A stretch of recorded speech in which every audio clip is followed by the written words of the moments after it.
વડોદરાના માણેજા વિસ્તારમાં ચાલતી એક્ટિવામાં ભીષણ આગ ભભૂકી. સ્થાનિકો અને ફાયર બ્રિગેડની સતર્કતાથી મોટી હોનારત થતાં ટળી.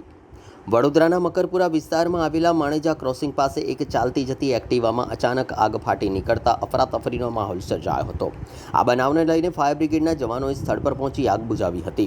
ભરચક વિસ્તારમાં બનેલી આ ઘટનામાં સદનસીબે કોઈ જાનહાનિ થઈ ન હતી. મળતી માહિતી અનુસાર ગત રાત્રિએ માણેજા ક્રોસિંગ પાસેથી પસાર થઈ રહેલી એક એક્ટિવામાં અચાનક ધુમાડા નીકળવાનું શરૂ થયું. જોતજોતામાં આગે વિકરાળ સ્વરૂપ ધારણ કરી લીધું અને આખું વાહન આગની જ્વાળાઓમાં લપેટાઈ ગયું. માણેજા શ્રીજી હોસ્પિટલ નજીક બનેલી આ ઘટનાને પગલે આસપાસના રહીશો અને રાહદારીઓમાં ફફડાટ ફેલાઈ ગયો હતો. આગ લાગતા જ પ્રથમ આસપાસના સ્થાનિક રહીશોએ ફાયર એક્સટિંગ્યુશર વડે આગ ઉપર કાબૂ મેળવવા પ્રયાસ કર્યો હતો.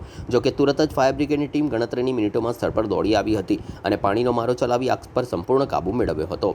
આગ એટલી ઝડપી હતી કે ફાયર ટીમ પહોંચે તે પહેલાં જ એક્ટિવા બળીને ખાક થઈ ગઈ હતી. જોકે સદનસીબે કોઈ જાનહાનિ થઈ ન હતી.